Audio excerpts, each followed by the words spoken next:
there's a hydraulic line that blew right down here. I don't really see it, but it's up underneath. And so we're gonna fix that today. You can see we got the new one there. Got some parts, and we'll try to get her tore apart and get her fixed.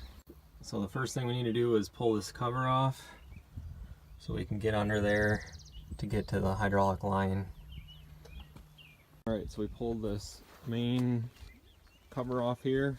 There's a little cover there we pulled off, and then the side cover to get to the side here so we can get to that hydraulic line. So it's coming up through here, goes into the valve here, comes up underneath, goes around, and then through the side here.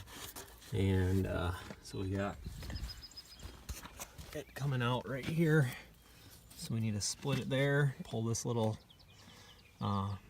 rubber holder off, and we should be at getting that line out. So it took about, I don't know, 10 minutes or 15 minutes to pull these covers off.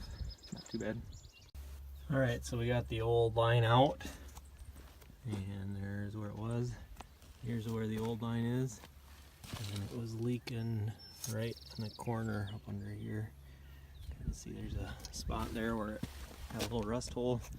Not ideal, but we're gonna, actually I was just gonna check and make sure that the new one's the same.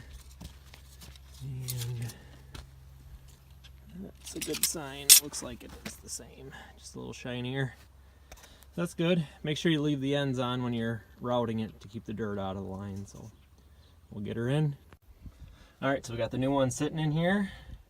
Notice the red cap's still on both sides, so we can put the hooker back up without getting any dirt in it. So I'm gonna try to clean out some of this old hay and stuff under here and put her back together.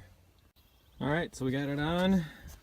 I got everything hooked back up, and I ran it, and it's not spraying fluid anymore, so successful, I would say. Now we're going to put it all back together and clean it up a little bit and be ready to rock and roll.